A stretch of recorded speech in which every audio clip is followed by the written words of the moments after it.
calling People versus Ethan Crumley, case number 279506FC. Thank you. Appearances for the record. Karen McDonald on behalf of the people. Thank you, Mark Case, on behalf of the people. Good afternoon, Your Honor. David Williams on behalf of the people. Paulette Michelle Lofton on behalf of Ethan Crumley. Amy Cobb on behalf of Ethan Crumley. Deborah H. McKelvey on behalf of Ethan Crumley. Thank you. You all may be seated. And good morning again. Dr. King, if he's still in the courtroom. Dr. King, you may retake the stand, sir.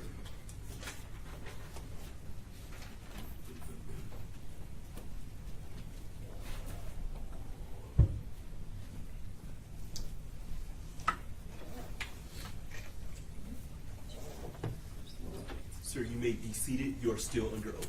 Thank you. People across. Good morning, Dr. King. Good morning, sir. Dr. King, you're here because your job is to help the defense establish mitigating factors for this defendant, correct? Yes, sir. And you're familiar with the Miller factors. Yes, sir. Okay. And in fact, you note that on the first page of your report, the defendant was referred to you for an evaluation focused particularly on the sentencing factors outlined in Miller versus Alabama, correct? Yes, sir. And then you say that the Miller factors and mental illness, you say, supports a sentence of other than life without parole, true? Yes, sir. Okay. You know that the Miller factors are incorporated into Michigan law. Are you aware of that? Yes, sir. Okay. And can you tell us what the 5 factors are? So, immaturity, age, person has to be younger than 18, impetuosity, transient recklessness, and ability to extricate oneself from a dysfunctional family.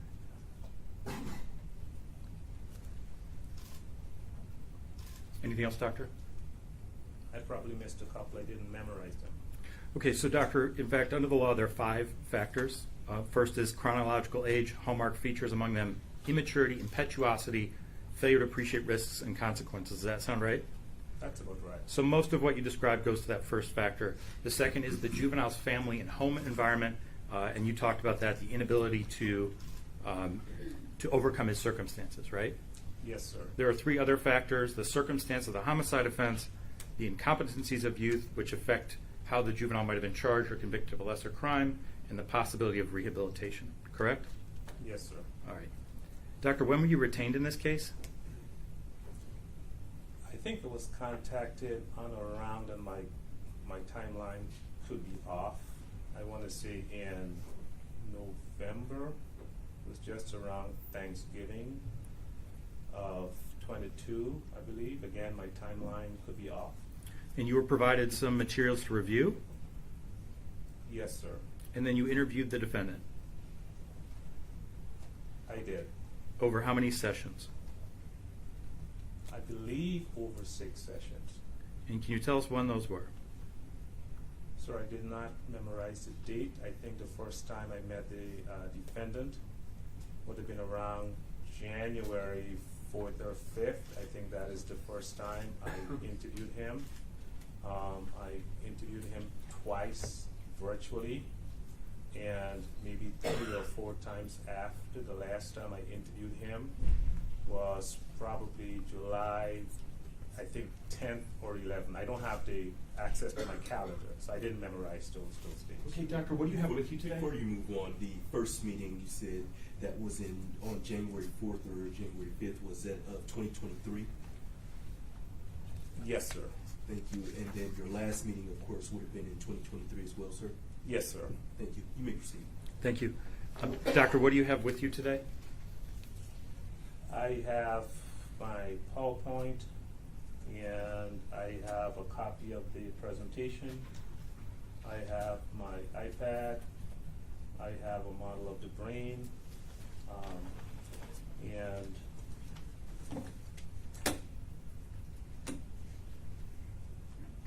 I have a copy of my CV, and I have a copy of my report that is highlighted. Right, Doctor, do you have your calendar in your iPad? Would you be able to give us the dates of those interviews? No, my calendar, sir, is on my phone. And you don't have that with you today? Yes, sir. Okay. Could you take out your report, please?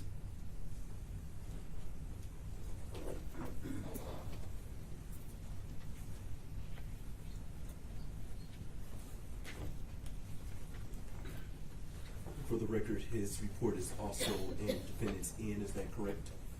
That is correct, Your Honor. Thank you.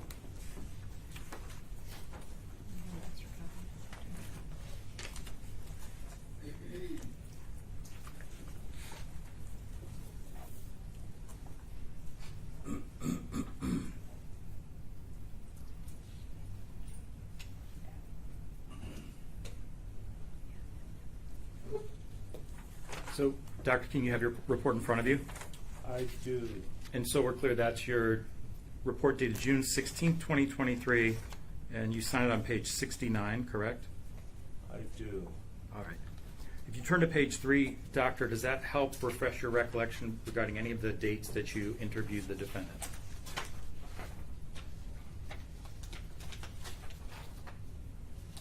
I do. Okay, so was your first meeting with him on December 15th of 2022?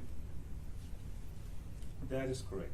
And you conducted a structured interview on January 5th, 2023? That is correct. And you did an evaluation of competency to stand trial on January 11th of 2023? That is correct. Okay, and as to the other 3 dates, you're not able to give us those today? Yes, that is correct. And Doctor, you did some testing and then you did some research yourself, correct? That is correct. Doctor, in the timeline that was in the presentation that was put up on the screen, it didn't include the dates of your reports. You prepared 2 reports, correct? I prepared an initial report because if my memory serves me correctly, this hearing was supposed to have been held, I think, early in May. May 1st. May 1st. And then I was told that there was an adjournment, and so here we are today. Right, okay, so, but in your timeline, it didn't include the dates of the reports, and in fact, the first report came partway through that timeline, would you agree? And then the last report came in June. That sounds about right, sir. So, Doctor, on page 3 of your report, again, we're talking about your June report, you refer to it on page 2 as a complete list of records relied on and reviewed, correct? What page is that? On sir? page 2, you reference, it's in the first paragraph, about partway down, a complete list of records reviewed and relied on is listed beginning on page 3 of this report. I see that. Okay. And then you see on page 3 of your report, you list a number of things, correct? That is correct, sir. Dr. King, you testified to a number of things on direct that don't appear in that list. Can you tell us what those are? What other things that aren't on this list you reviewed and considered? So, for instance,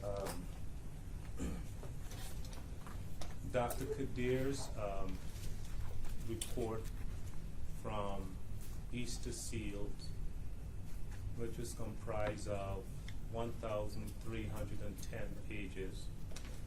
I believe I only got those, I think, last week. Okay. Ms. Lofton, of course, has sent me updated information. I apologize, I've not been able to memorize information. We're talking about voluminous pages of information. Okay, so what I want to know about, Doctor, is things that you had at the time of your June 16th report that you did not list. So, for example, you said in your direct testimony that you interviewed a neighbor. You recall testifying to that? Yes. And that's not listed in your sources of information, is it?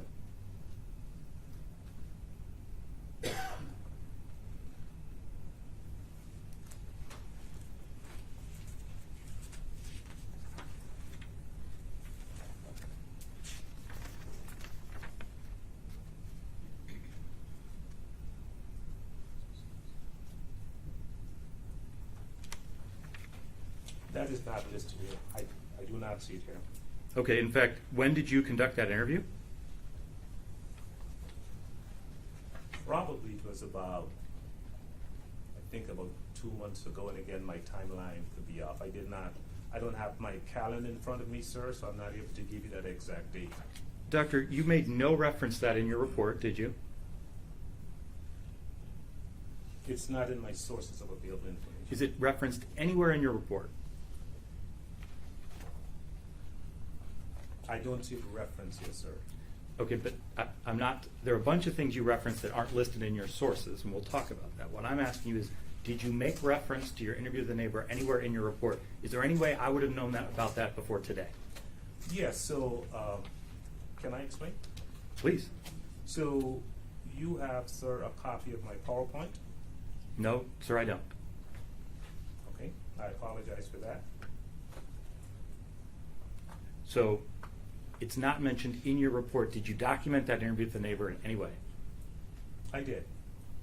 And do you have that documentation with you today? It's not in my report, sir. Okay, thank you. Do you have documentation of that anywhere? Do you have notes? Did you write a short report? Did you report that to council? Do you have anything that reflects your interview with the neighbor? Yes, sir. Okay. Do you have that with you today? I do not. Doctor, you also referenced text messages between the parents, right? Yes, sir. And that's not listed in your source of information either, is it? It is not listed. Okay. And you don't reference that in the report, do you? That is correct. Okay. Doctor, you testified about reviewing the defendant's internet searches, correct?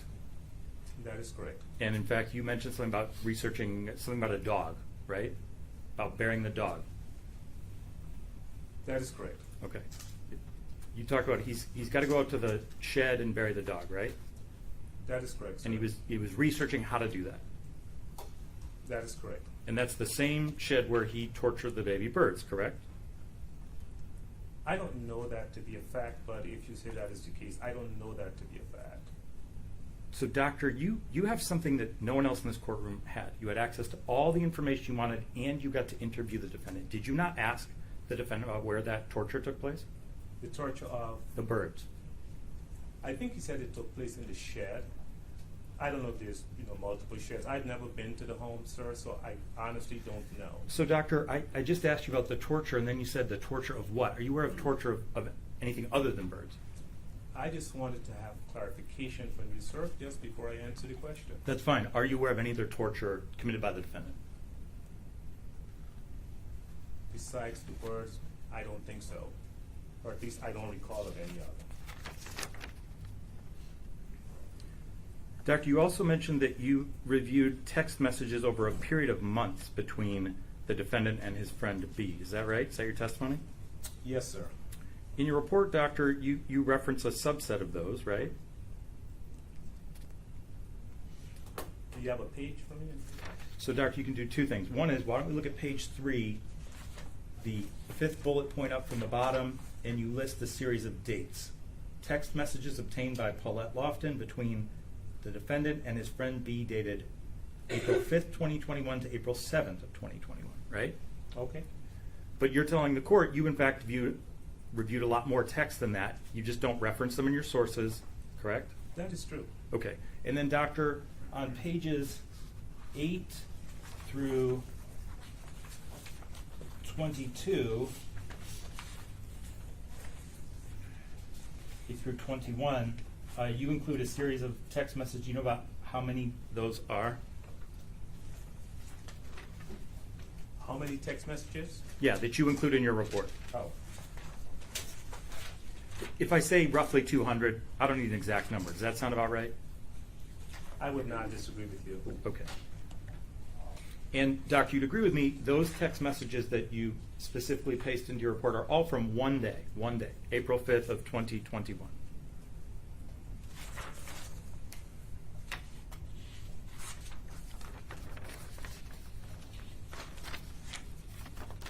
As far as I can see, sir, yes. Doctor, you looked at some emails, and then you looked at something, an assignment from Mrs. Kubina, that you referenced, those also are not listed in your sources of information, are they? They're not. But you did review them and consider those. I did. And then Dr. Aniker's report is listed in your sources, correct? That is correct, sir. And you reviewed that entire report, correct? The report of Dr. Anker? Yes. Yes, sir. Okay. And you considered that in your analysis. It was part of your review and your conclusion. Is that correct? I did.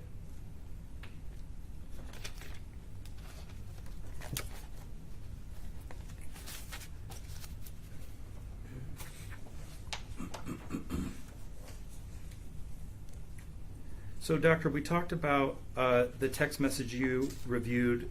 You also reviewed some videos, correct? Yes, sir, I did. And what videos did you review? I reviewed the videos of the actual shooting. I reviewed the videos of the bird and the video of Ethan taking a fall in the diner, and I believe 4 or 5 other videos from the Oakland County Jail. Okay, and Doctor, do you also review the video that the defendant took the night before the shooting? Yes, I did. Doctor, regarding the diner video, when I watch it, it doesn't seem you can see in the video whether the defendant hits his head or not. Were you able to see that in the video, or did you get that from the defendant? Can you rephrase that question, please, sir? When I watched the video from the diner, I actually didn't see the defendant hit his head. Maybe I missed it. But are you saying you can see that in the video, or that's what the defendant told you? I'm wondering if you missed it, sir, because based on my review of it, that is what appeared to have happened, and he was helped up, and then he fell again and had to be helped up. That's how I saw it. Okay. You prepared, we talked about 2 reports, Doctor, and the first report is dated January 27th of 2023. You know, may I approach, Your Honor? Yes.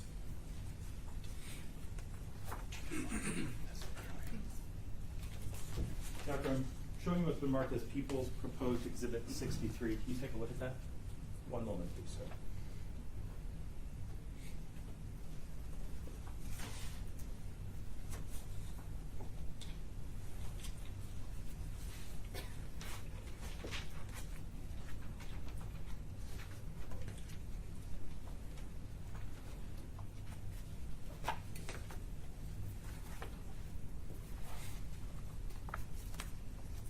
Doctor, I'll go through that with you a little bit, but does that look like your previous report?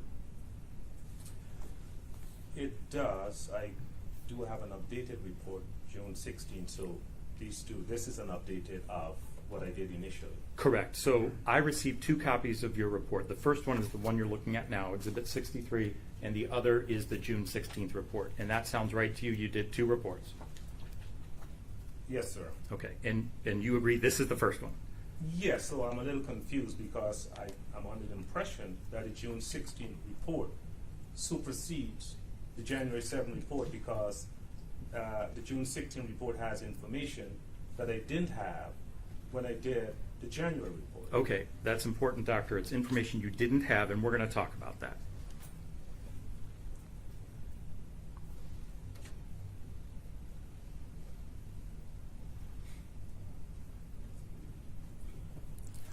All right. Doctor, are there differences between the two reports?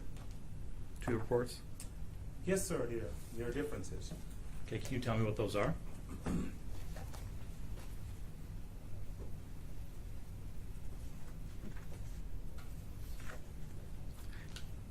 You know what, Doctor, I want to step back for 1 second. Let me withdraw that question. We'll come back to that. Do you know when that report was finalized? Because it's dated January 27th, 2023. I didn't receive it until April. Do you know when you finalized that version? Sir, I'm not able to keep that timeline in my head. I apologize that I can't memorize the timeline when the report was completed, sir. So, Doctor, I'm not worried about memorizing the timeline. I'm just asking if you know about when this. So you agree you were going to testify on about May 1st for the Miller hearing when it was originally scheduled, correct? Yes, sir, that is correct. So did you complete your first report in January, a few months before the Miller hearing, or did you finish it in April or sometime in between? I know it was completed before May 1st, but exactly when, I don't know, sir. Okay, a couple weeks before? Okay.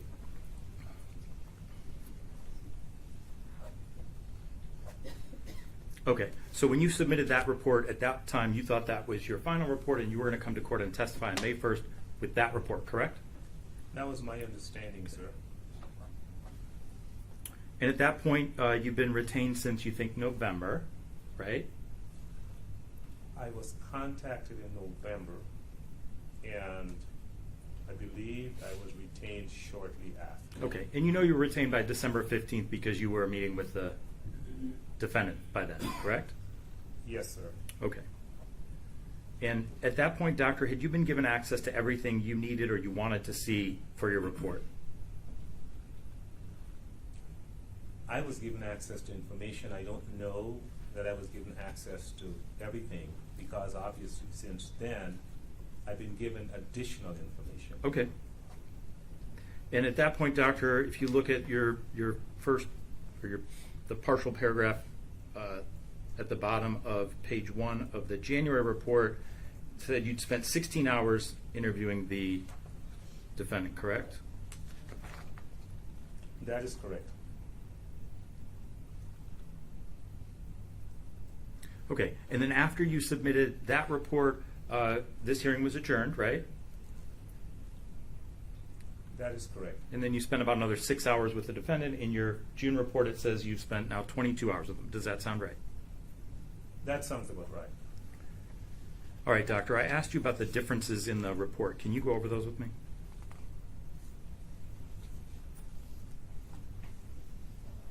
Are you asking me to tell you the differences in these two reports? Yes, yes, doctor. I'm not sure if you want me to go through page by page, so their first report has 6 to 9 pages, and I think my Your second report also has 69 pages, doctor. 6 to 9 pages. So what parts do you want me to go through, sir? I'd like to know what you changed between the January report and the June report.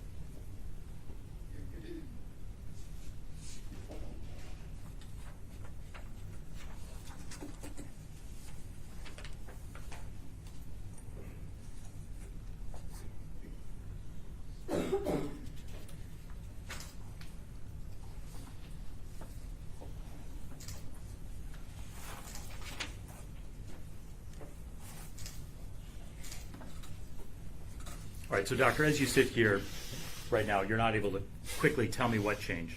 Yeah, we're looking at almost 70 pages, sir, single-spaced. It will take me a long time to compare these two reports and go through line by line by line. Would you agree, doctor, there are not a lot of differences? Would you agree with me? I am not able to answer that question, sir, because I don't know the answer.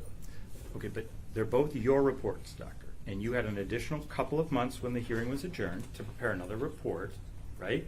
Yes, sir. And you're saying you don't remember what you did in addition to your first report to come to your second report.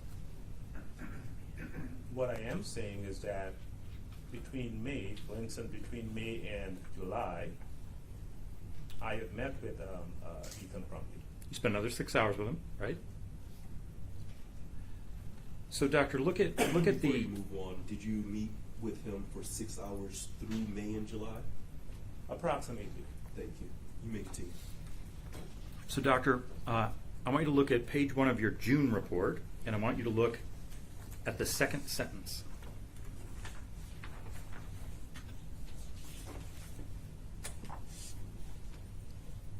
It starts on December 1st, 2021. The defendant was booked at the Oakland County Jail after bringing a 9mm handgun to Oxford High School, where he allegedly shot and killed 4 of his classmates. Do you see that? Are you reading from the January report? June report, doctor. Oh, I'm sorry. Can you repeat that? Yes, I want you to look at the June report and see that you said that the defendant allegedly shot and killed 4 of his classmates in June. You see that? Yes, sir. And in fact, in your January report, you don't say allegedly. Can you tell the court why you changed it to say that he allegedly killed 4 students?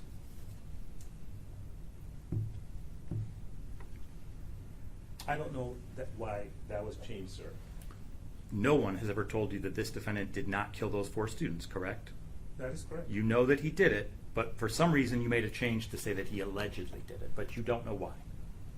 That is correct, sir.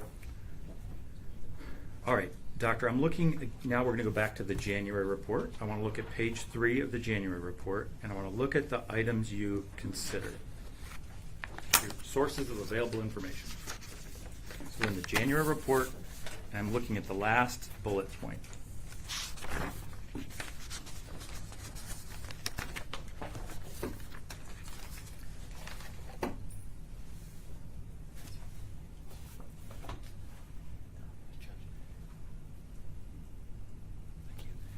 Judge, I'm sorry, I don't know if I gave you a copy of People's Proposed Exhibit 63. May I do that? Yes, are you moving to admit it at this time? Before Yes, the Your court Honor. reviews it? Any objection? No objection. Thank you. Plaintiff 63 is admitted. You may approach. Thank you. Thank you.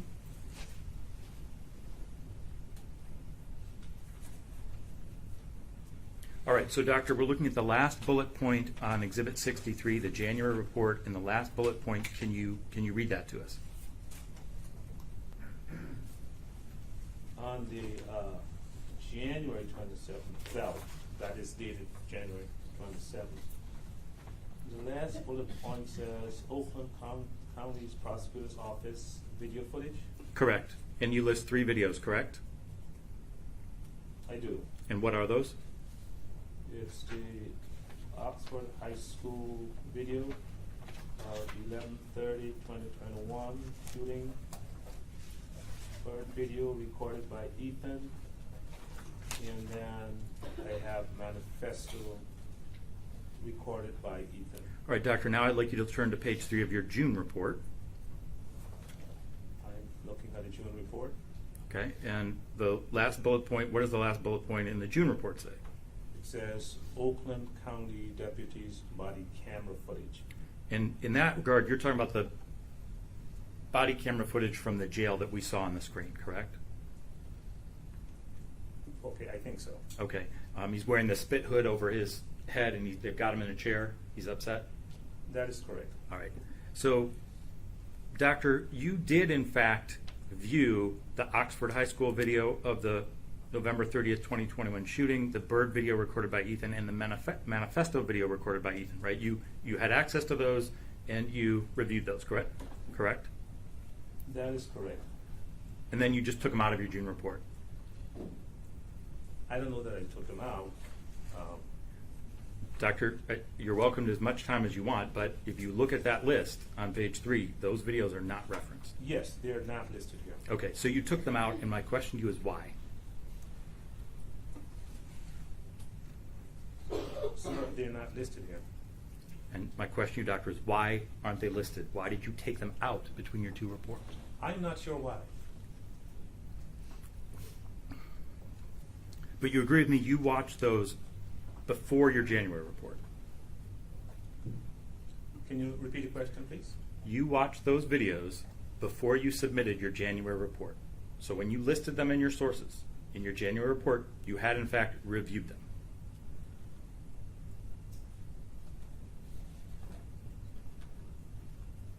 That is correct. Doctor, on page 49 of your June report,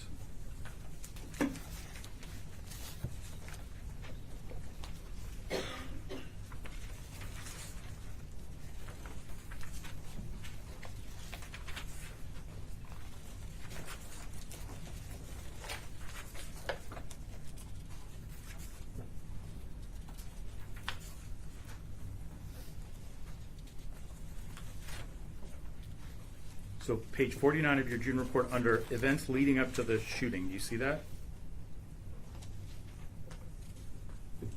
Yes, sir. And you referenced the journal that the defendant kept, do you see that? You're on page 49? Yes.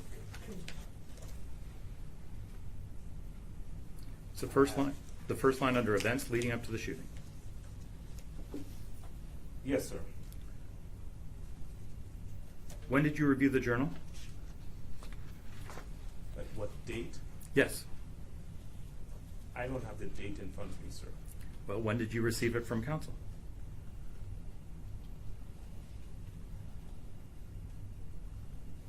I don't have that exact date in front of me, sir. I do not know the date.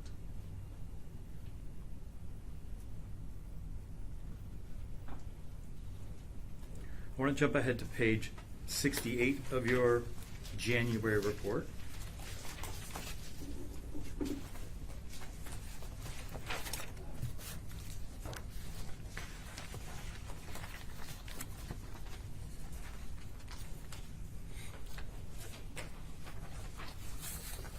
I want to look at conclusion events. Again, we're on page 68. You see that? One moment, sir.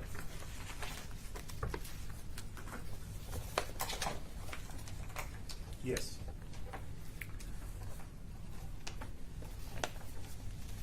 And Doctor, the last sentence, I'm sorry, the second to last sentence under conclusion event says, surveillance video shows the defendant sitting on the ground crying, fully well knowing that he is on a path of no return. Do you see that? Yes, sir. That's not in your June report, is it?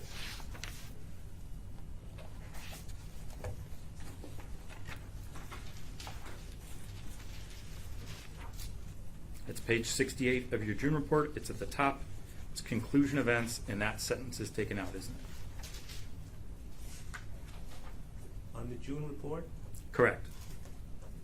it says surveillance video shows Ethan sitting on the ground crying, fully well knowing that he's on a path of no return. That's in your January report, correct? That is correct. But not in your June report, correct? I actually just read that from my June report. And Doctor, you and I have two different reports. Can I see what you're looking at, Doctor? Certainly. You may approach the witness. Thank you.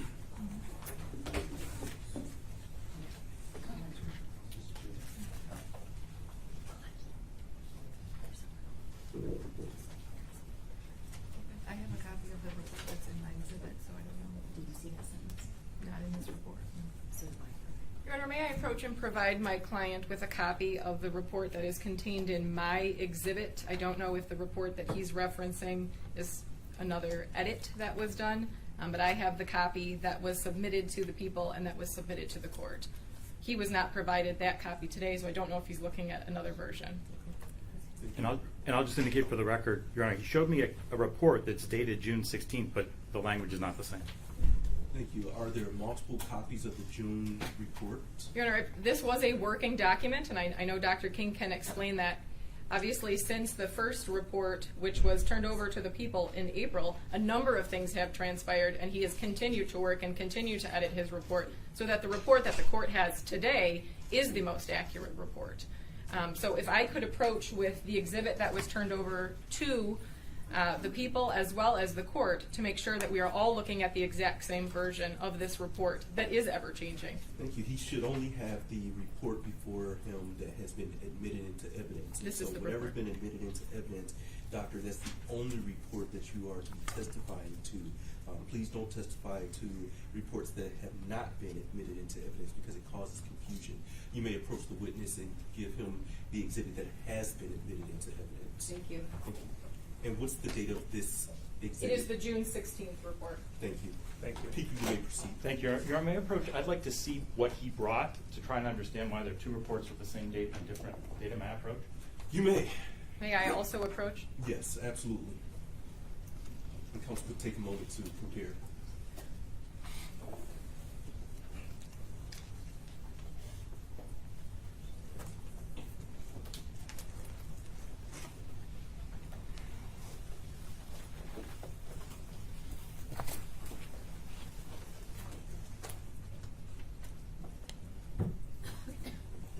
You want me to take it out? Yes.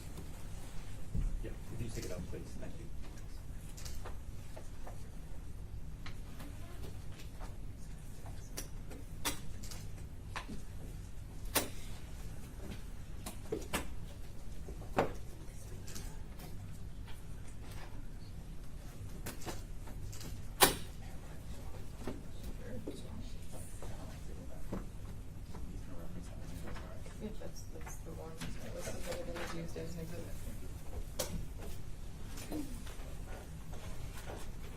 So first, Dr. King, I want to make sure we've cleared this up. So you came to court today and brought a third version of your report that is in fact dated June 16th, but is not the final version. Is that correct? So, as attorney explained, this has been a work in progress that I emailed and sent over and updated. So there seems to be some confusion as to which one is current. I've been handed a copy of what I think has been admitted into evidence, and that's the one I'm referencing. All right, and now, Doctor, I'm going to bring back to you the one that you brought with you to court today. And what I'd like you to do is now turn to the report that's been admitted as an exhibit, the June 16th report that's in evidence.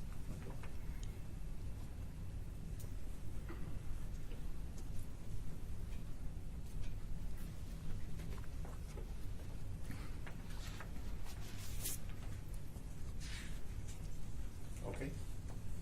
And if you flip to page 68, Okay. and if you look at conclusion events, you see that the sentence I referenced in your January 27th, 2023 report, and that's still in the report you brought with you, is in fact not in the report that was provided to me and that's in evidence today. You see that? That is correct. Okay. Doctor, where did that come from? The statement that surveillance video shows the defendant sitting on the ground crying, fully well knowing that he's on a path of no return. Where did you get that? I had an opportunity to view the video of him sitting in the lunchroom, the cafeteria.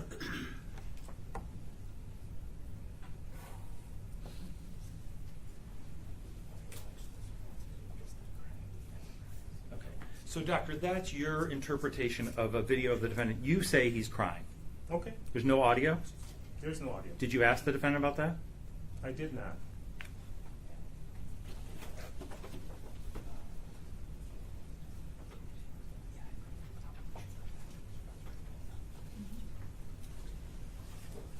All right. So, doctor, between the first report and the second report, we're going to say you've got about 2 months more time to work on it, correct?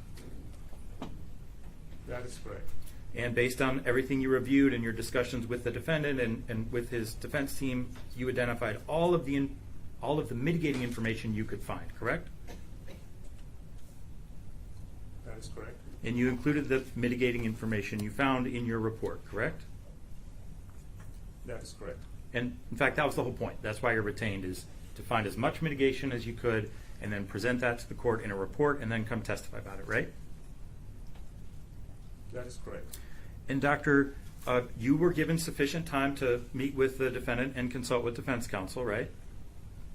That is correct. And you weren't rushed in doing your report, I don't think I was. okay?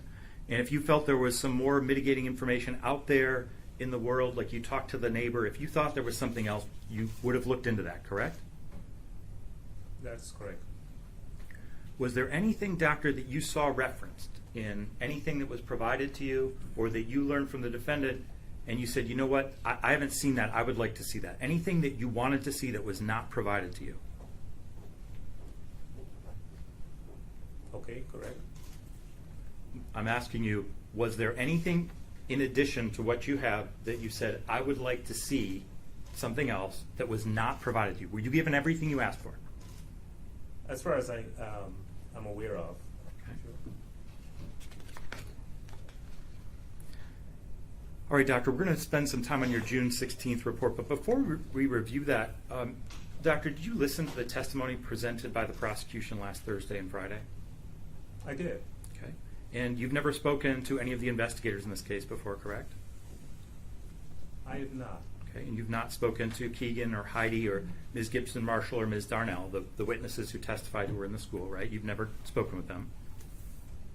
I have not. Okay. So when you heard their testimony, doctor, did that have any impact whatsoever on your opinion? It hasn't changed my opinion. Okay. All right, doctor. So now I'm going to focus on your June report, and I want to turn to page 4. And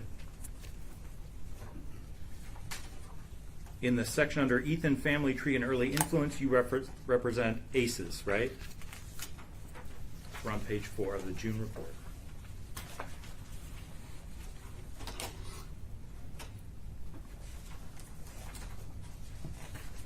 That is correct. All right, and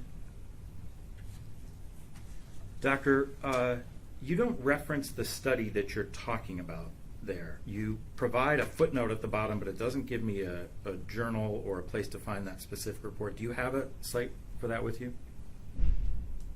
Can you rephrase that, please? I'm not sure what you're asking me.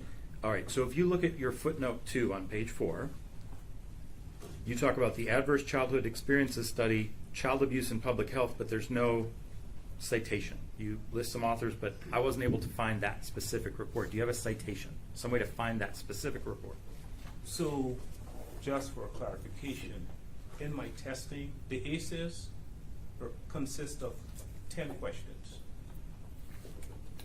And the more ACEs that are present, the more the probability exists that this person is going to have issues. In my more than 16 hours of interviewing Ethan, I obtained the ACEs information from him. So if you're asking me, did I administer the ACEs, there was no need to. Okay, I but believe the question is for this footnote, do you have a specific citation for this footnote that would help aid in trying to find this article?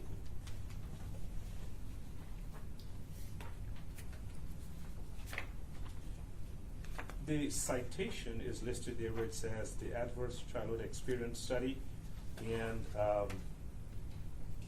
the author, Dr. Robert Ander, from the Center for Disease Control. and what I'm telling you, Doctor, is I Googled that. I tried to look it up, but without a citation, I was not able to find that specific report. And I'm asking you if you have a citation so I could reference the exact report you're referring to.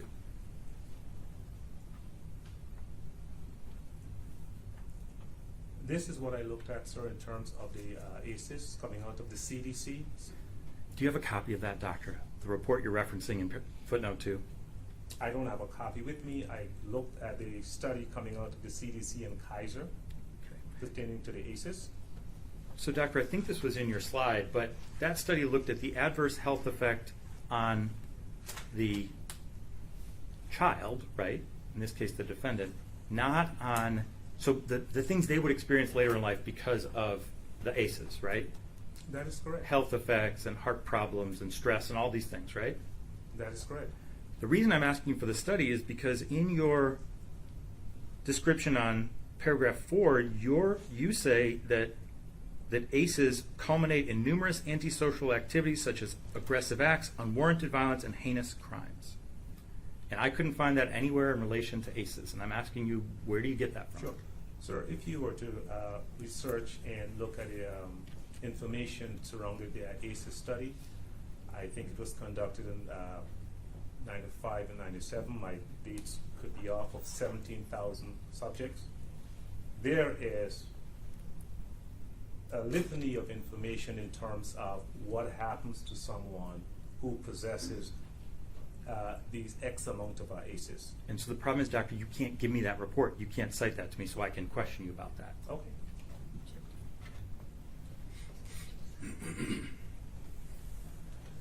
So, Doctor, you talked about a 10 question survey, and in fact, you just said you didn't need to score them. You didn't attempt to score them, did you? I did not administer the ACEs because I administered 15 psychological tests that provided me the information I needed to reference the ACEs. All right, Doctor. So you say there's studies out there that can trace an ACEs score to other effects, but you didn't need to give it to trace it to other effects. You had other testing. You don't need ACEs. That's your testimony. I got that information from testing Ethan over 15 different test and screening measures. All right. And so how hard is it to give someone an ACEs score? Ask the 10 questions. Actually, it's not difficult at all. Okay, but you didn't do it. There was no need to. All right, and you agree with me that, in fact, you need a score of 6 or more to be predicted. That was your testimony on direct, correct? So what I said was 6 or more can predict. It's a predictor. It's not a precise screening measure that this person will have these type of problems. Doctor, you relied largely on the defendant's self-reporting for a lot of your analysis, correct? No, that is not correct. Okay, let me ask you this. You're aware that he has said that he was not bullied, right? You're aware that he said that? That is correct. And that he thinks that he had an okay home life, right? That's his opinion, That's his opinion. right? You know that he didn't suffer any sexual abuse, right? I'm not aware of that, sir. Hmm? Physical abuse?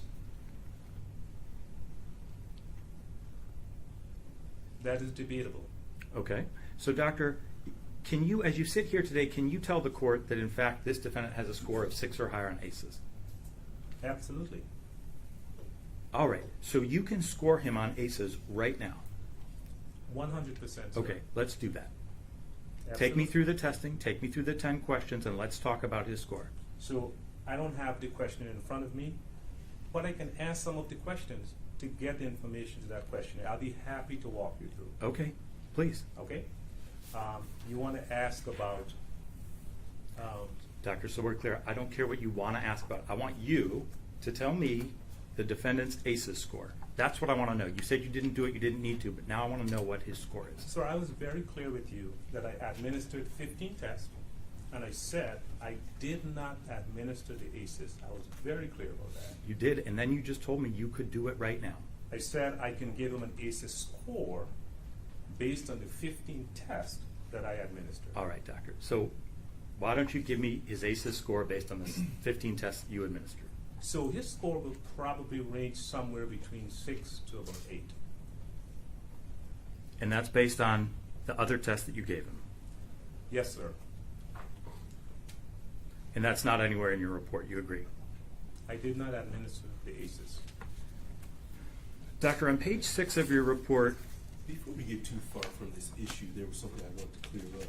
When the prosecutor asked you about physical abuse, your answer was debatable. What did you mean by that? Sir, if a child is injured and the parent does not take action, that is considered physical abuse. When Ethan fell in the diner and hit his head, and the owner said, I need to call 911, and didn't, I consider that physical abuse. all right, so, Before you move on, is that the only thing that you consider as physical abuse as it relates directly to this defendant? Additionally, when Ethan was with his parents and fell again and reported a loss of consciousness and was not taken to seek medical attention, I also consider that to be physical abuse. Thank you. People, you may continue. thank you, Your Honor. On page 6, Doctor, in the last sentence of exposure to violent scenes, you make the statement, quote, this mentality is typical of persons who spend an inordinate amount of time ingesting violent content. Do you see that? Page 6, what paragraph? It's the last sentence under exposure to violent scenes. Yes, sir. Doc, you don't cite anything for that, do you? There is no citation here. Okay. What do you base that on? I base it on my clinical experience, sir. Doctor, I mean, that's been studied, hasn't it? It has. And it's been largely debunked. Isn't that true? That is not true. Okay. Can you cite me anything? So- Any literature that substantiates Sure. that? I'm happy to respond. So it's hotly debated as to whether if one is exposed to frequent scenes of violence and carnage, if that exposure has an adverse effect on that child. Some experts say no, and some experts say yes. I can cite you Eric Erickson, developmental psychologist, who chronicles that between the ages of 0 to 5, a child learns most of his core values. In fact, children absorb what they observe. So, Doctor, thank you for that answer. But the defendant's playing of video games actually post-dates this thinking, right? He reports having violent thoughts long before he played any of those video games. Isn't that true? That is true. Okay. So you can't have cause and effect where the violent thoughts are caused by the video games he played later. Would you agree with me? Can you rephrase that question, please? He's having violent thoughts at age 5 or 6, and he plays video games at age 13. You would agree with me that video games didn't cause the thoughts. Sure didn't make them better. Okay, so you're saying a person who already had violent thoughts was urged on by the video games he was watching. What I am saying is that at age 6, if you're having aberrant thoughts and you engage yourself in frequent exposure to video games, it's not going to make you a better person. We can agree on that, Doctor. Thank you. All right, Doctor, on page 7, you talk about mental illness, correct? Yes, sir. And you cite this. You cite the statutory definition of mental illness, and you also reference something you refer to as, quote, the Miller factor. Do you see that? Yes, sir. Doctor, which Miller factor are you referring to? The Miller factor of 2012, or the Miller hearing of 2012. So, Doctor, we walked through at the start of your testimony what the 5 Miller factors are from the United States Supreme Court. There are 5 of them. And what I'm asking you is, when you say in the last line of the first paragraph under evidence of mental illness, you say, taking into consideration certain factors known as, quote, the Miller factor. And what I'm saying is, when you're talking about mental illness, which Miller factor are you talking about? Sure. The inability to extricate oneself from a dysfunctional family. All right, so you're saying the second, his family and home life is where you would put mental illness. His family and home life. Yes, sir. Doctor, you say that the defendant, and this is in the last full paragraph on page 7, that the defendant is without question someone who is mentally ill. Do you see that? Yes, sir. And you base that on the text messages that you cite in the pages following and some testing you did, correct? I based that on my clinical interviews. I based that on my testing using objective testing methods. So I just want you to look at the sentence that follows that. It says, a review of his verbalization through text messages and psychological testing substantiate this assertion, right? Yes, sir. And then you reference a group of roughly 200 text messages, correct? Yes, sir. Doctor, the statutory definition of mental illness in criminal law relates to the question of criminal responsibility. Are you familiar with that? Yes, sir. Have you testified previously about criminal responsibility? I have. All right. And that has to do with whether the defendant has a viable insanity defense, true? That is correct. Doctor, you reviewed Dr. Anaker's report, correct? I did. And would you agree with me that it's a very thorough report? I do not. Okay, what's missing? I looked at Dr. Anaker's report, and in all of my years of testing, and this is, of course, no disrespect meant, sir. I'm just giving a factual response to your question. Not one testing was done in Dr. Anaker's report. In Dr. Anaker's report, Ethan expressed hearing voices and seeing things.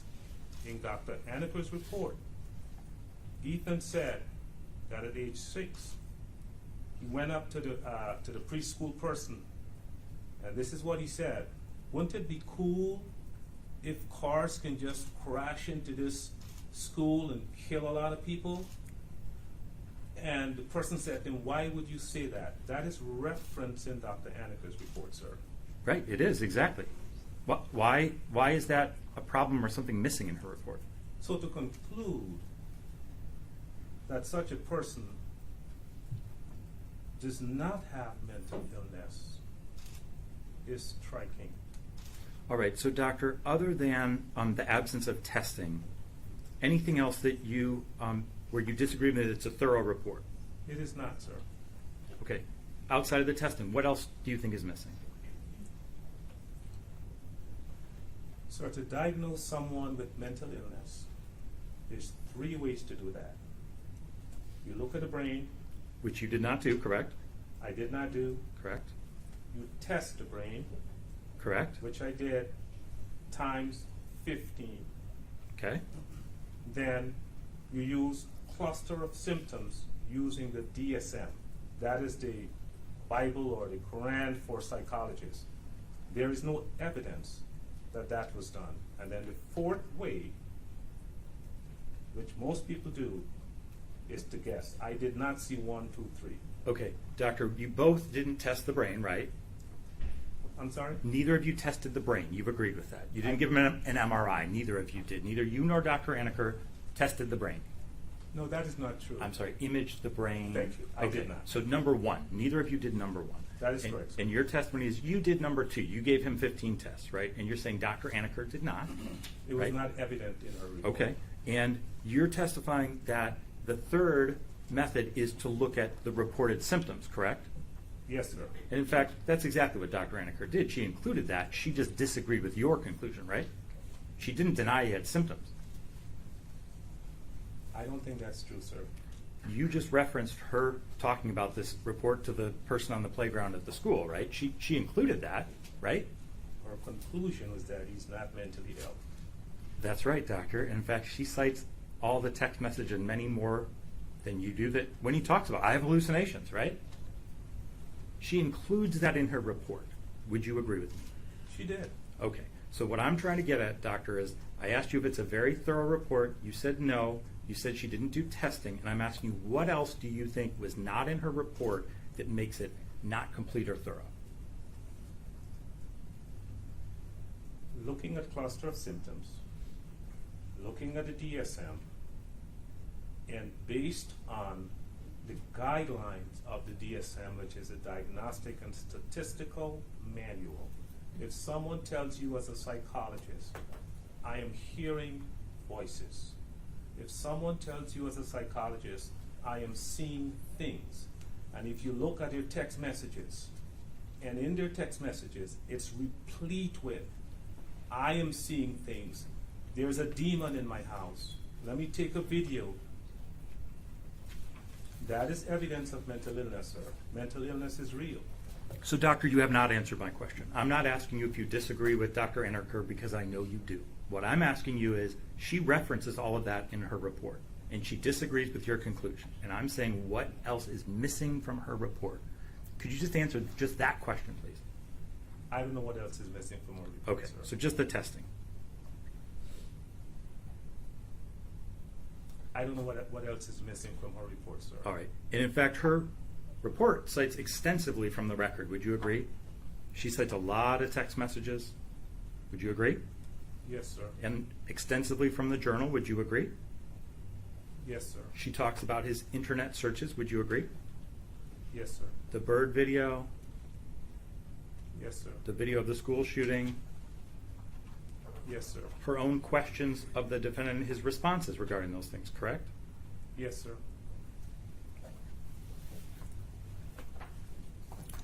All right. Other than your disagreement on the diagnosis, is there anything in Dr. Aneker's report that you believe is factually incorrect? So, sir, just to clarify, my response is not my disagreement with Dr. Aneker's report. I've never met Dr. Aneker. What I am saying is that I don't know what her conclusions are based on. I don't know. It's not on the DSM.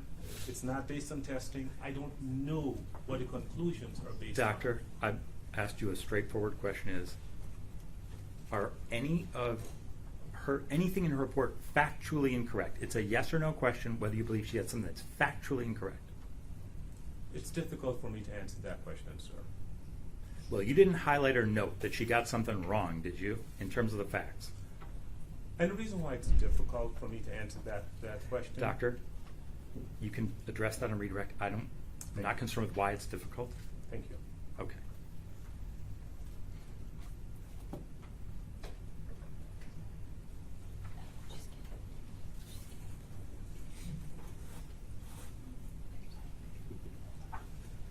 Just one moment, Your Honor. Yes.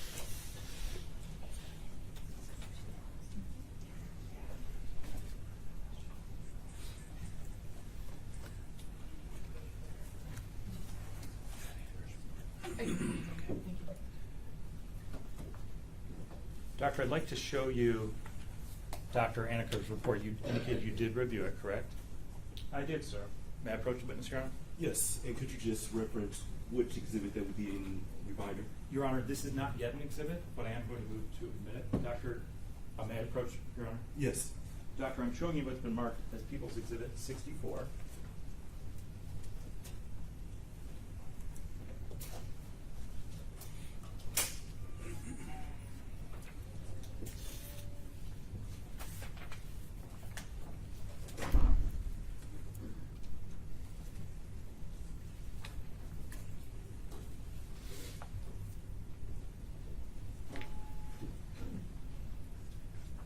Do you recognize that? I do, sir. Is that the report you reviewed? Yes, sir. Your Honor, at this time I move to admit People's proposed 64. Any objection? No objection. Thank you. People 64 is admitted. Your Honor, may I provide the court with a copy? Yes, please. Thank you.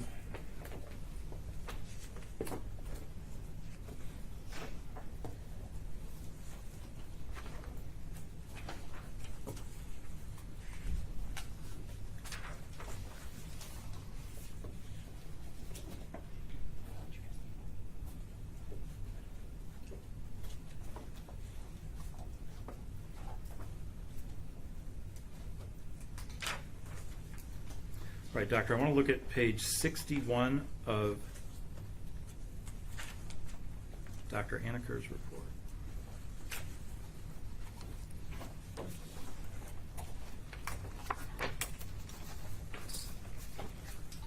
And I want to read you some statements from Dr. Aniker's report and ask you if you agree with them.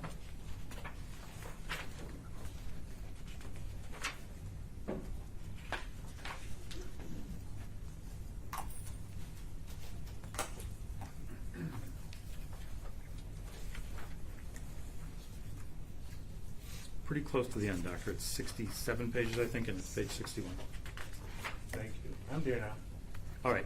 So I'm looking at the first full paragraph on the page, and I'm going to go through a few of the statements there. If you look at the first sentence, Dr. Aniker indicates, when considering the question whether the defendant was experiencing a substantial disorder of thought at the legally relevant time, there is no indication from objective sources that the defendant engaged in unusual behavior that would be typical of psychosis in and around the time of the alleged offenses. Do you see that? I see that, sir. Do you agree with that?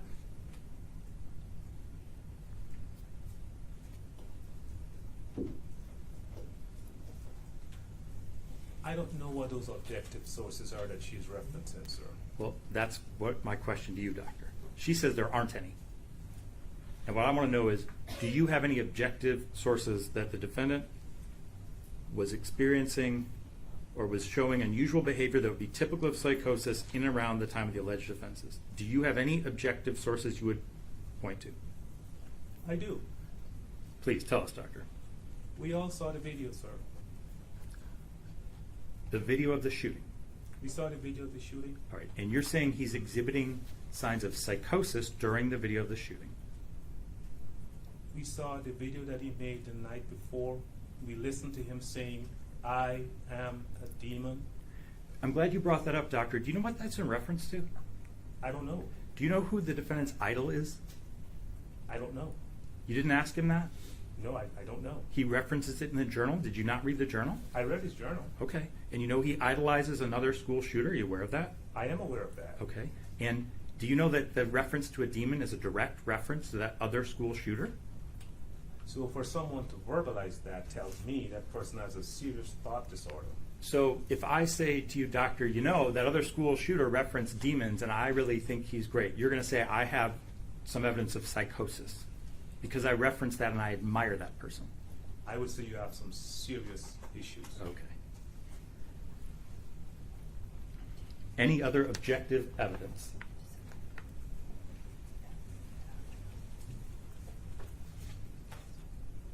I'm sorry, sir? Any other objective sources that you would rely on other than the two videos you just referenced? Objective evidence will be testing which wasn't done. No, doctor, objective sources means independent, not self-reporting. A lot of your testing is self-reporting. I'm talking about objective sources.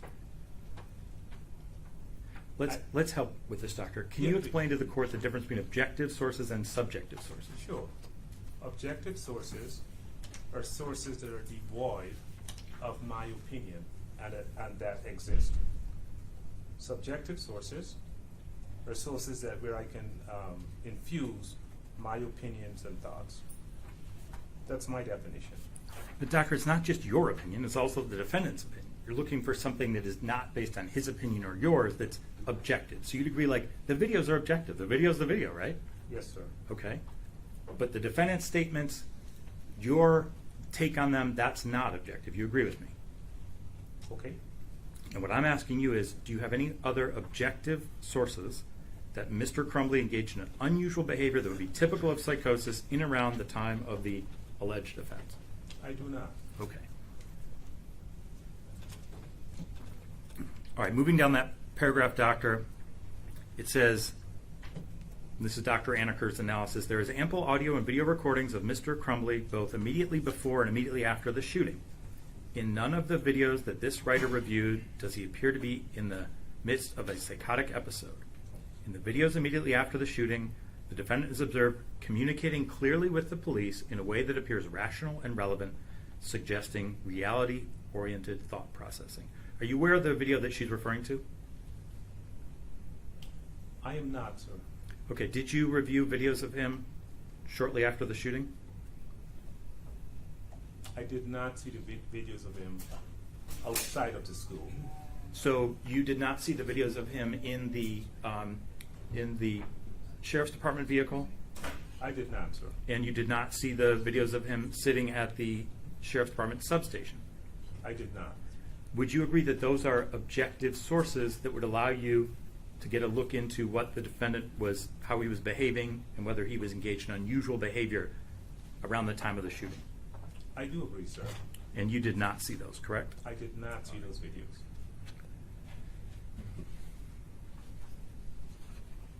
She goes on to note, in that time frame, the defendant does not mention demons, paranoia, hallucinations, or delusions. He follows commands and answers all questions asked of him in a coherent manner. He does not appear to sound or behave in a disorganized manner.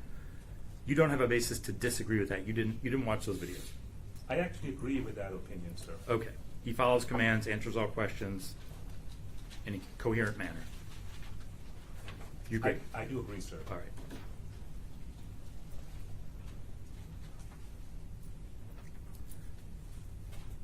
Also, there's documentation from the jail, which I think largely consists of Dr. Kadir's reports. Also, the reports that deputies do when they go by on watch and they make notations about the defendant. Did you see those reports? I did, sir. And the defendant was constantly monitored, correct? Yes, sir. Either continuously or every 15 minutes, right? Yes, sir. And so those observations are recorded by the officers that are watching him, right? Yes, sir. And would you agree with Dr. Anaker that there's no evidence that Mr. Crumbly exhibited thought process, that the videos tend to show that he exhibited thought processes that were grossly organized, goal-directed, and linear, with behavior that was appropriate? Jail staff did not observe him to be responding to internal stimuli. Would you agree with that? No, sir. Okay. Tell me why you disagree. The entire courtroom watched 5 videos of Ethan Crumbly in psychosis. Okay. And I understand that's your testimony, doctor. That comes much later. Right now I'm talking about around the time of the shooting. Okay. And what I'm asking you is, when Dr. Anaker is talking around the time of the shooting, would you agree that the defendant exhibited thought processes that were grossly organized, goal-directed, and linear, with behavior that was appropriate? Jail staff did not observe him to be responding to internal stimuli. I'm talking about in that time frame right around the shooting, within a few days. Sir, I do not understand the question. I don't know if you're talking about while he was in the school, at the sheriff's office, or the Oakland County Jail. I want to answer you, but I want to understand what it is that you're asking of me, sir. All right. Let's start from where the shooting video starts until he leaves Children's Village, Yes, sir. right? During that time, would you agree that he's exhibiting thought processes that were grossly organized, goal-directed, and linear, with behavior that was appropriate, and jail staff did not observe him to be responding to internal stimuli? Do you agree with that? Okay. Do you agree with that? Yes, sir. Okay. Can you briefly explain, Doctor, what does responding to internal stimuli mean? So an internal stimuli is responding to auditory hallucination. And what that means is that it happens in an episodic manner. So I could be experiencing internal stimuli right now, and then I can step away and I am not experiencing internal stimuli. It is a very dynamic process. So, Doctor, I understand that you're saying that when someone responds to internal stimuli, that can come and go, right? Absolutely. They might one day be doing it or one moment, and then later they're not, correct? Yes, sir. And what I'm asking you is, what does that look like when they are responding to internal stimuli? What does that mean? So it varies from person to person. Some people may smile inappropriately, and some people may try to mask what they're hearing by pretending that they're not hearing. And then you have some folk who may actually respond to internal stimuli. Okay. So people react differently based on the source of that stimuli. All right, and you would agree what that boils down to for the layperson is someone is seeing or hearing things that aren't there, right? It's something that is internal to them and not in the world that all of us are observing. Yeah, it's their perception. So, Doctor, I think you testified that you believe the defendant has a mental illness that constitutes a substantial disorder, correct? I did. And that you believe it significantly impaired his judgment, behavior, and capacity to recognize reality? I did. Okay. And, Doctor, is it your testimony that this defendant is not criminally responsible? My testimony is that Ethan Crumbley is mentally ill. I understand that, and now I'm asking you the next question, which is it your testimony that he's not criminally responsible? Mayor, I'm going to object. That is not what we are here to argue today. We are not arguing criminal responsibility. The defendant has pled, and we withdrew our insanity defense notice. May I respond, Your Honor? I Yes. think it's very important whether this doctor thinks that he is not criminally responsible. If that's his opinion, I think the court can take that into consideration. If your objection's overruled, I will also leave way. You may continue. So Ethan Crumbley has pled guilty to the crimes. The facts are the facts, and they cannot be taken back, sir. Doctor, that's not my question to you. My question is, you understand the legal concept of criminal responsibility, and you yourself have prepared reports regarding criminal responsibility in other cases, correct? That is correct. So you understand the legal standard. Yes, sir. And you know the first step is mental illness that's a substantial disorder that significantly impairs the defendant's judgment, behavior, capacity to recognize reality, right? Yes, sir. And you've already testified, in your opinion, he meets that criteria, right? Yes, sir. And now I'm asking you the second step. Do you believe that he's criminally insane?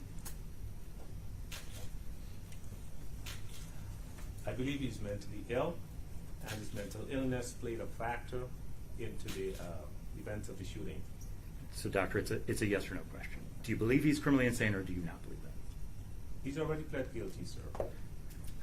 Please answer the question directly, doctor. If you can, please re-ask your question. Is it your opinion that this defendant meets the legal definition of criminal insanity? Is that your opinion? I don't think so, sir. Okay. And why is that?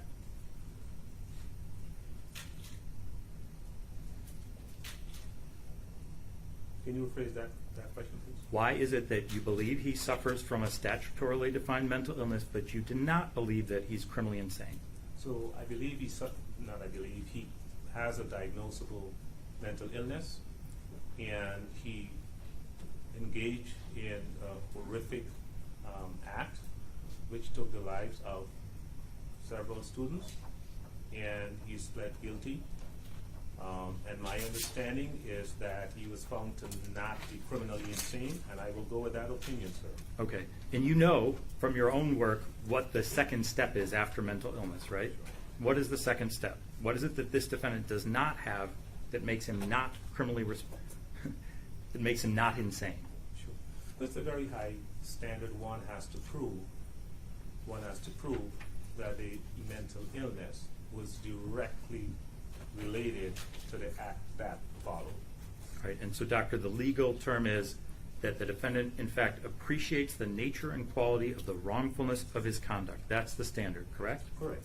And in fact, to the layperson, it means the defendant knew right from wrong, right? That is correct. All right.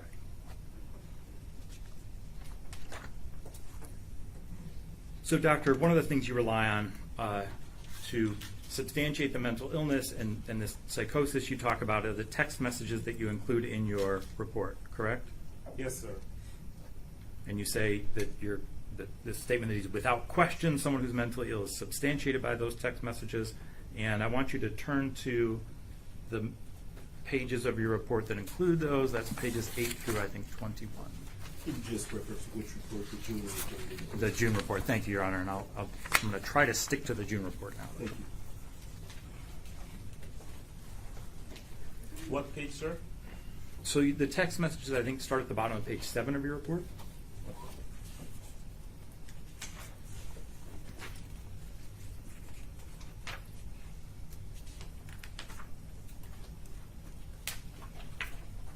Okay. And there are 14 pages, and I think you've agreed with me, ballpark about 200 text messages, correct? Yes, sir. How many text messages did you actually review?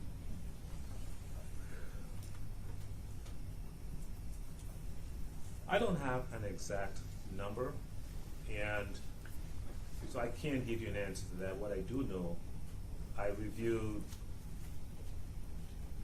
and again, I don't want to give an incorrect answer, but I'm thinking I saw 20,000 text messages. Okay. So how did you decide, out of all the text messages, which ones to include in your report? I decided based on the fact of just logic and process of elimination, because it's not appropriate, I didn't feel, for me to include 20,000 text messages in a report. It wouldn't serve anyone any good. So I looked for themes. What are the themes in the text messages? And I included those that I felt were in that theme of mental illness. So doctor, that's actually very remarkable to me. You reviewed 200, you pulled 200 text messages out of roughly 20,000, right? That is correct, sir. Okay. And you said you chose themes that sort of brought out what you were trying to illustrate and that supported your opinion that the defendant suffers from mental illness, correct? Okay. And doctor, all of the texts you cite are from one date, April 5th of 2021. Do you want to take a look at your report? Certainly.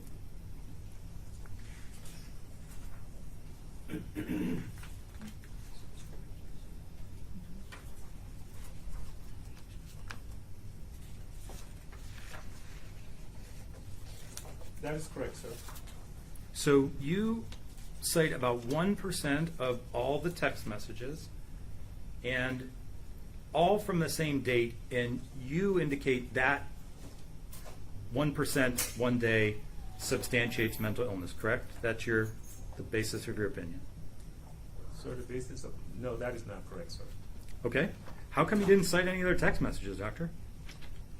A number of the text messages were not germane to the report. They were just innocuous. I can give you examples if you want, sir. Let's turn this around, doctor. You agree with me, you cited only from one day, correct, in your Yes. report? Okay. And what you're telling me is the only germane texts you found were from one day. That is correct. And it's like, I got to do the math, 7 months before the shooting, correct? That is correct. And so everything you saw, you say, that one day, that's the one I'm going to hang my hat on. That's the one that tells me that he suffered from a mental illness when he committed the shooting, right? That is not correct. Okay. Explain that to me. My opinion and my conclusions are based on my testing. All right. Thank you, doctor. So Doctor, someplace in your report, I think it's after the text messages, you reference the time of those texts. Do you recall that? I'll find the page. It's page 22, and it's the third bullet point at the top.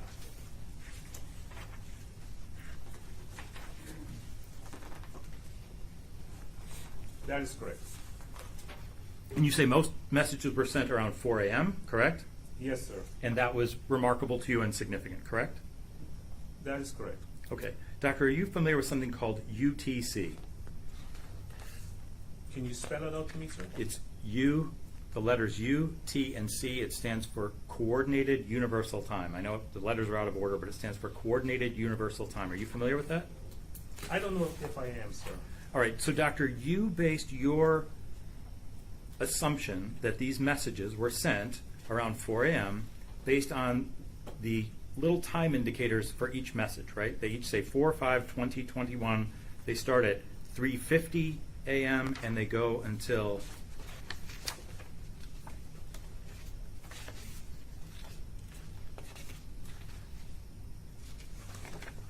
4:41 a.m. Do you see that? Okay, I agree, sir. And doctor, in fact, those every one of them says afterwards UTC plus 0, right?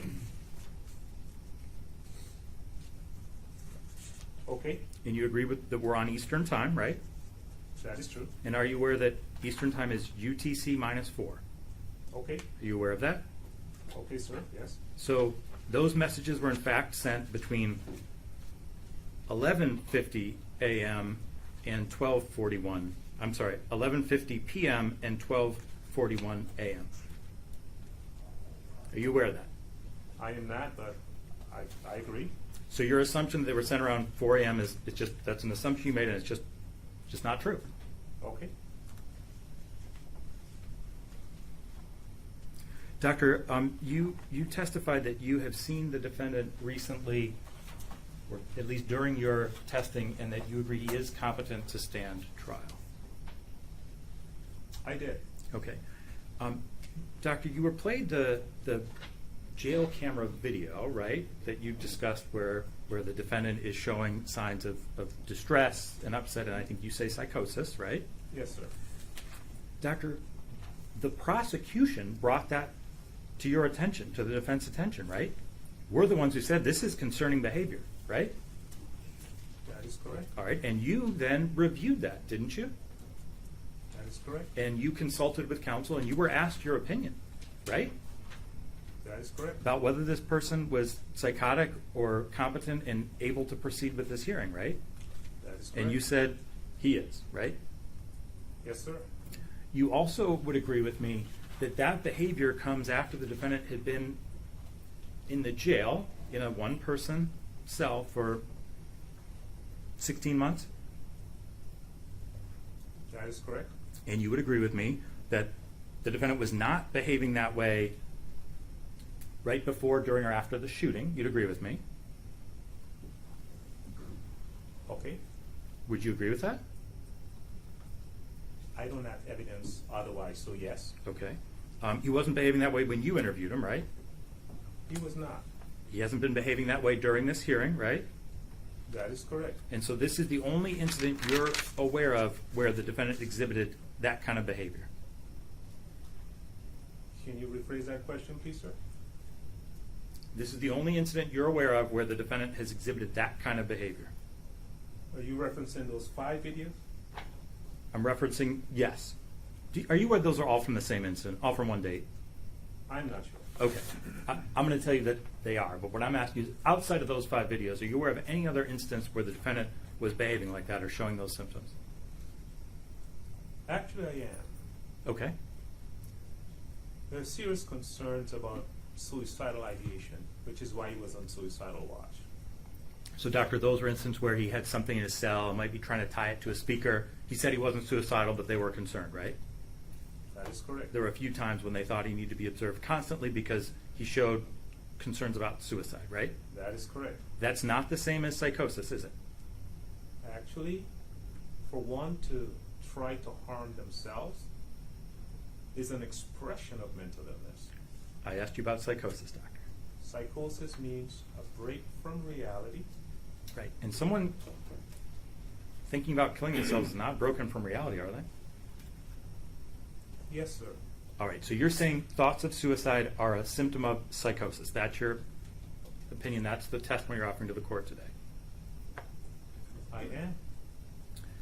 So, doctor, in the video, you expressed the defendant saying something about God or why didn't you stop it, right? Yes, sir. And in your opinion, what do you think he's referring to?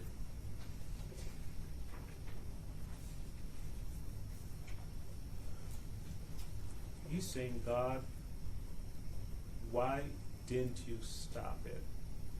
Why didn't you save her? Right? And what do you think he's referring to? Asking God, why did you allow this shooting to take place even though he did the shooting? Right. That's the Okay. break from reality. Yes. So, doctor, you agree with me. It's your opinion he's talking about the shooting, and he's saying, why did you let the shooting happen, right? Yes, Dear sir. God. And so you agree with me, that upset was not something that predated the shooting. That's a result of the defendant's own actions. You agree with me? Absolutely. Thank you. Doctor, you say on page 25 into page 26 of your report, again, the June report, that the defendant reports extreme sorrow.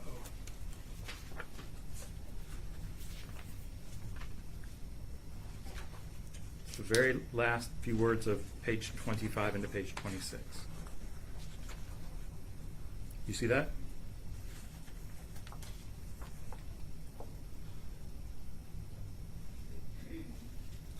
Yes, sir.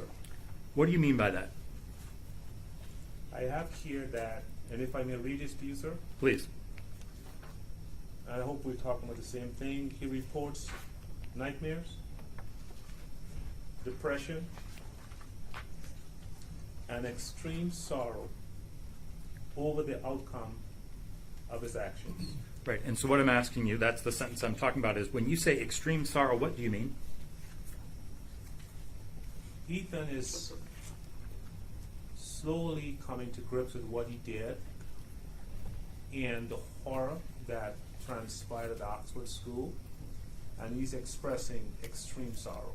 All right, so doctor, though, that's not what you say at the end of that sentence, is it? You say that he's expressing extreme sorrow over the outcome of his actions, Correct? right? But you don't know what outcome, his outcome singular, right? And you don't know what outcome that is. So is he extremely sorry that he's in jail? Sir, Ethan took the life of 4 innocent people, and that is not okay. We agree on that, doctor. What I'm saying is you don't include in your report that he expressed extreme sorrow for taking the lives of 4 students and shooting 7 other people and terrorizing a school. You don't say that. You say he experiences that over the outcome of his actions. And what I'm saying is, okay, could be that he killed 4 people. It also could be that he's in jail, right? That is a possibility. It could be that his parents are in jail, right? I don't know that to be a fact, but okay. But he could be. Right? It's possible. Okay. And he could be experiencing sorrow that he's going to spend the rest of his life in prison. So we're speculating, but okay. All right. And what I'm saying is, as you sit here today, you can't tell us which one it is. You don't note it in your report. You just note he was experiencing extreme sorrow over the outcome of his actions. That's what I have in my report, sir. Did you observe the defendant's demeanor during the testimony in this hearing? I did not, sir. You did not. No, sir. When the video of the shooting was shown? I did not. When the 2 students were testifying? I did not. Do you think that's important? Do I think what's important? Whether the defendant feels anything when he hears that testimony or sees that video? I think it's important. Doctor, I want to talk to you a little bit about remorse. I think you say that the defendant is sorrowful that he's experienced some remorse. Do you agree with that? I do. Doctor, when did the defendant torture baby birds? I don't have the date in front of me, but there's the videos that he made. You know roughly when that was? I know it was before May. It was Right, okay. before I interviewed him, but I didn't memorize the date. Wait, May of 2023 or May of 2021? Sir, I do not know the date, and I do not want to give an incorrect answer. You watched the bird video, right? I did. And you're aware of his torturing baby birds, but you don't know about the time frame for that. That is correct, sir.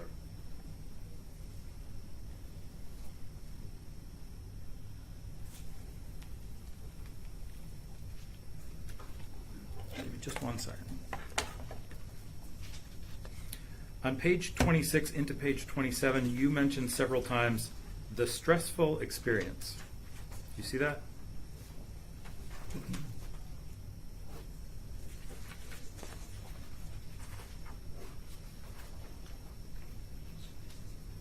On page 26.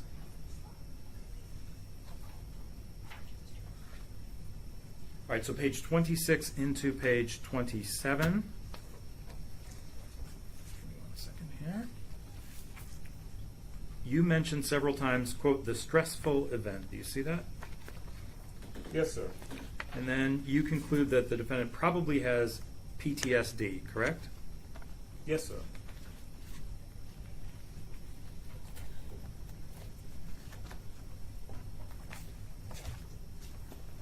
What is the stressful experience you're referring to in your report?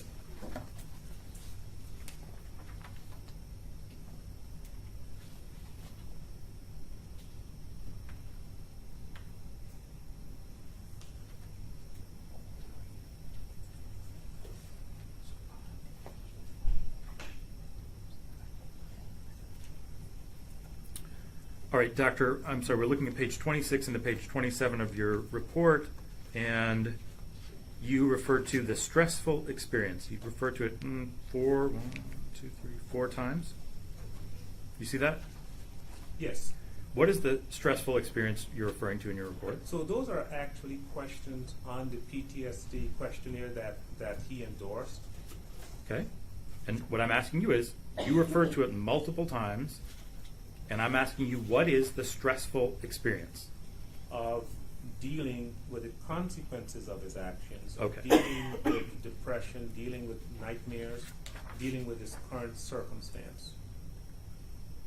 So that's a result of the shooting he committed, not a cause of the shooting he committed. Would you agree with me? Yes, sir. All right. So his PTSD, his post-traumatic stress is from the shooting that he committed. Yes, sir. Judge, I have quite a few more questions, and I did not realize time is. Sure, we will take a natural break. Please continue.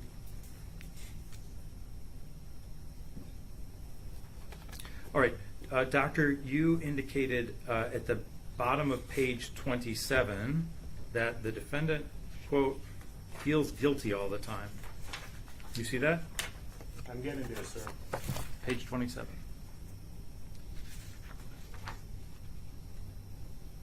What part of the page you're looking at? It is almost the last, it's the second to last sentence on the page.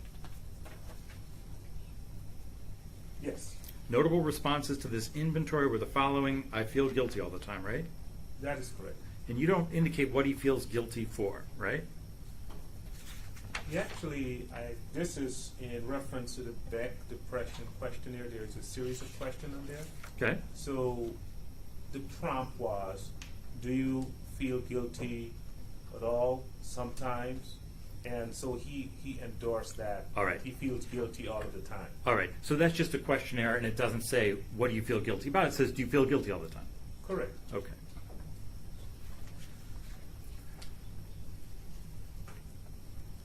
Judge, I do have another series of questions. I think this is, for me, a natural break, if the court is all right with that. Sure. We can go ahead and take a break. We'll go ahead and break for lunch, but I'm not going to take an extended break as we're going to finish this hearing today. And so, with that being said, we'll return at 1 o'clock and we'll continue with the cross-examination at that. Thank you, Your Honor. Thank you.